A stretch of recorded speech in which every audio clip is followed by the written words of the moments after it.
we did a video we did a YouTube only stream on Wednesday, for those of you that missed it. And at the bottom of the video about Jimmy, we had a question. Do you think the Niners can get more or less than the Colts just got for Carson Wentz? I'll just read you some of the replies. Less. He damaged his trade value even more after the surgery. They should just take whatever they can get and move on. Another, Evan, less. And as long as we can get off his money off the books before free agency, it's cool. Next, way more. You guys are way overrating Carson Wentz. That dude has so low intangibles, it's not even funny. Nobody likes Carson as a player on any team, and he can't win a must-win game against the freaking Jags. I don't care if Carson's healthy. He stinks. Some merit to that comment. Next comment. Steelers send this year's third and a 2023 fourth rounder. I do that. Next comment, which would not be more. That'd be less. That'd be less. Next comment, more. Jimmy's better than Wentz. Next comment, has to be more. Word on the street is the Niners are asking for 2 2s. Says ooey gooey dooey. Is that actually the guy's name? Ooey gooey dooey? Ooey gooey dooey. Kind of like that. Next comment, less for sure, or maybe the same. 2/3 that becomes a second. Sergio on the YouTube comment reply. He's worth more than Wentz, especially since he is the last decent piece, which is also a good point, unless you're counting Carr. So mixed, I would say. I know this. I don't think he's worthy of a second-round pick or 2 3s. But I will fully admit the possibility of being shell-shocked by what they get. And I will say the Niners, that's a no-brainer deal. I will also say the Colts, the Saints, the Steelers, that's pretty insane. Like, that's going to be my take. Do I want the Niners to get the most possible? Of course I do. Because that means their team's sweeter, and that means they can make another playoff run, and that means we can do huge numbers, and it was fucking awesome. And that means everyone that I know, 99% of them are 49er fans, are happy as pig and shit. I'm cool with it. I want them to be sweet. I hope they trade them for 2 2s. But we can also be objective and say, that would be insanity. That would be nuts. I would say if they got a 3 and a 2, it'd be like, how is that humanly possible? But listen, I got a text yesterday that, like, someone told them, and they're like, I even think it's crazy, but there's a 2 on the table. So, like, I'm prepared to be – Khalil Mack just got traded for a 2. If Jimmy Garoppolo – and I get quarterbacks are much more important than pass rushers, and there's a supply-demand issue. There's also a draft issue, right? I think it's widely considered as, like, is Desmond Ridder the best? Like, that's where we're at. So – that's part of it. It's not like last year where it's like, well, worst case, we can get Mac Jones, who basically is Jimmy Garoppolo. He was the 5th quarterback taken last year. That's not the case this year. So that's adding to this frenzy. But, man, I props to the Niners. They're able to pull that shit off. Because if you get a second-round pick, so you acquired him for a second, you got a second, and you got everything in the middle, like it'd be one of the most incredible transactions I've ever seen. Because part of it is like, I don't think he's worthy of that. Now, I think the argument from just people in the league, it's just like, yeah, it's just quarterback. People get desperate. It's like, I get it, but pretty risky for the team acquiring him. Yeah, I mean, you don't think he's worth that. You don't think he's worth that in a bubble, right? But as you acknowledge, this market's different. Let's just come up with a number here. Let's say that he becomes a Pittsburgh Steeler. That would be pick 52. Okay, that's the Steelers' second-round pick. And they got their first-round pick, so it's not like that's their first pick of the draft. That's right. The Steelers have the 20th pick. So if you're Pittsburgh, I say you're at 52. You need a quarterback. How do you get a quarterback?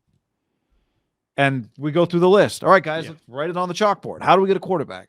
Well, we could draft one. Okay, cool.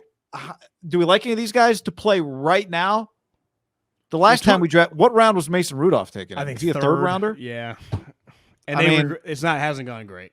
Right. So I can see how you talk, and you go, well, I mean, guys, he gets hurt a lot. And they're like, yeah, well, here's the thing. I mean, he played through the injuries this year. Ben gets hurt a lot too, and we've dealt with that. The other thing would be like, well, I mean, okay, he's hurt right now. Well, I know doctor says the shoulder surgery is good. Donnie says it's good. He's going to be back by July 4th. Not a lot of risk in it. And someone goes, well, I don't know. It makes me a little uncomfortable. What if we offer him a third? And then if he's our opening day starter, that becomes our second in the following year. I guess you couldn't do that before the trade, before the draft. Would it be 2 picks? Never mind. Yeah. See, that's a difficult. You would say two Like, why picks would couldn't be. you have Wouldn't 2 picks be on the table for Jimmy? That's why I think it's going to be two and picks. Yeah, and maybe one of them is instead of a percent. If I were the Niners, I'd push. Forget about a percentage of starts. Let's just say, is he like ready by week 1? Is he your opening day starter? Right? Donnie's saying he's going to be good to go. Let's just do opening day starter. Is he your opening day starter? Yeah, but to me, you're not getting a huge bump off that. Like it's pretty. To me, the value. To me, there is an element of like the real estate deal. It's about comps. So worst case, or I mean, like the Wentz thing, the 70%. Now they've used it twice. Like I think that would, if I'm trading for Jimmy, it's like, hey guys, we've just seen like how you get contingencies. Like that's it. Yeah. We might change the percentage. It might go from 65 or to 85, maybe not 70, but like the one thing the Wentz thing has done is sent somewhat of a baseline, whether you think Jimmy is above that baseline or below it. Like he's in that neighborhood, right? That's where it's like, that's kind of crazy. But we thought the Wentz deal was crazy. So maybe we just got to be prepared. Like he just might get traded for a second and a contingent third the following year. Like that might just happen. And it wouldn't happen last year, right? Because the one thing Jimmy has going for him is the character stuff, which is very, very important. And the teams we're listing, we know the Steelers value it. The Colts literally ran him out of town because he didn't have it. And, in our short time around Dennis Allen, like Dennis Allen is into that stuff. So it's like, and obviously I think the Saints, now Mickey's got a little like Al Davis to him, it feels like him and Sean did, but Dennis a little stiffer. Now maybe he's loosened up around Sean. Dan Campbell loosened up a little bit, so who knows? But I do think Jimmy's value is aided by like, he's a dude's dude, man. He's got dude qualities, which is, again, I'm being sarcastic, tongue-in-cheek about it, but it's fucking important. Like Wentz is getting run out of town, because people can't stand him. He threw 27 touchdowns last year, and they're like, get this guy out of here. And to your point on that one, it might specifically have been Jim Irsay was like, get this guy out of here, right? Who knows? Yeah, but that article was like, Frank was apologized to Irsay. I do think Frank and Chris were like, God, this guy's worse than we thought. Yeah. I think it's important. Like I said the other day, when you fire a coach who's a hard ass, you tend to hire a coach who's a lover. And both Pittsburgh and Indianapolis are coming off of, Carson. It's not fair to Ben Roethlisberger to put him in Carson's category. Roethlisberger's been a lot cooler, I'd say, the second half of his career. Yeah, I'm not, but it's just, he was a high maintenance quarterback, right? Is that fair to say? Well, yeah. I feel like the latter half of his, like the last 7-8 years, like how many, it feels like a lot of guys liked him. AB hated him, but I'd say that one aged on Ben's side. I'm not really trying to defend Ben. I think he could be dramatic and stuff, but I think as a guy with his teammates, but again, I don't have that close. My guess, I would just say, like, organizationally, he probably wasn't easy. No, yeah. Would you agree with that? But I think it's Russell's not easy. Aaron's not easy. Obviously, those guys are elite, and Roethlisberger for a long time was. I think teams don't mind. Like, listen, I get a little drama if it's a quarterback. I think it was Carson. Like, the fucking guard would be like, this guy, man, and the quarterback coach is like, Jesus Christ, I'm telling, at least, hey, Ben, throw it to the ear. Ben would be like, okay. Carson would be like, no, I think I like the other route. It said Carson wouldn't listen to people. The point I'm making I think is, Carson's kind of an outlier, and it's even, yes, I want to say things. No, I agree. The point I'm making is just if you fire an employee who's always late, the number one quality you're looking for in the next employee is someone who's reliable. The difference, though, I would say in the Roethlisberger situation is like, okay, let's just agree that he's a little drama-filled over a career, which is not debatable. I mean, he is. He's disappeared on them a little bit, and they saw what the other side looks like. They're like, we do need a quarterback. That's true. So it's like it's not like they've transitioned, but they also missed him over the years, and like, God damn, it sucks having randos. It's true. We don't want to go to the Duck Hodges world again. Moose. So Moose on the stream. Who's your favorite to land Jimmy now? I'm going to go Saints. Saints. Why Saints? Need a quarterback. I think they'll value that stuff. They have a quarterback, right? They've had a guy with, one of the great dude quality. Like Drew Brees is known as like greatest teammate ever. People loved him. I think Dennis Allen will push for that. They're not like, the Colts and the Steelers are going to be desperate to win. Like, we want to be competitive. Like, you get to 9 wins. Dennis Allen's first year goes 9-8. I don't think would be the worst thing. Like, Jimmy can just keep them kind of going in the right direction. I can see the Steelers having bigger dreams, and the Colts. I don't even know what to make of them. I'm gonna go Indy.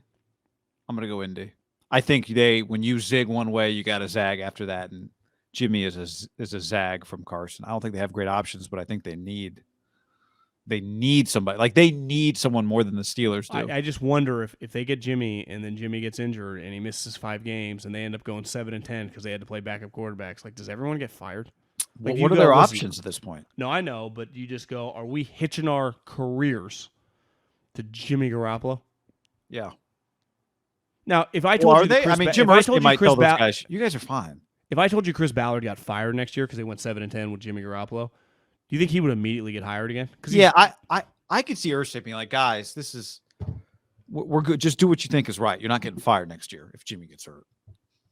Frank, you might if you do some weird shit, but Chris, you've drafted enough good players. I mean, he doesn't want to do that again. I think he thinks he's got a solid. He should. I mean, they do. I know people think they're overrated, but like, he drafted 7 Pro Bowlers or signed. Like, he knows what he's doing. Yeah, the question is solid. Can he get great? Well, he's hitting a lot of doubles. There's only one way to get. There's only one way to get great, right? Yeah, you can't get great without the quarterback, and Jimmy doesn't solve that. Jimmy doesn't solve great. Their problem is they're never shitty enough to be in the mix for Trey Lance or Zach Wilson or Justin Fields. That's their problem. Right now, they would take just playoffs over great, though. Well, yeah. I wonder, do you think, let's say they beat the Jags, but then get bounced in the first round, do they still maybe move on from Carson? Yeah, that article, did you read that article in The Athletic about him? I did a skim this morning at 6 a.m. under the covers. One of the things was it wasn't just the Jags. It was also getting beat by the Raiders, and it was also just him. So, yes, I think he's still gone, even if they beat the Jags and lose in the first round of the playoffs. Feels like he's not a big listener when they tell him to do stuff football-wise. Like, hey, man, don't do that. Or like, hey, when we get this coverage, do that. And Carson's like, actually, I felt I was out there, and I know we said we're going to do this, but I kind of like this. I feel like that's what I always heard in Philly. There's a difference between being stubborn, because I bet Peyton Manning and Tom and Drew Brees and Phillip, they push. I think Carson, won't listen. They said he won't take hard coaching. I think people think that's he won't handle getting screamed at. I don't believe that's the case. I don't think he handles, when they say hard coaching, they push him to do stuff, and he pushes back, no, I'm going to do the other thing. What are we doing? And it looks weird. Can you imagine if you hammer something all week, he's like, oh, yeah, and then he does something different. He's like, yeah, I just felt like doing something different. If it happens once, whatever. But I mean, it happens to Jimmy, but it felt like Carson, it happens a lot.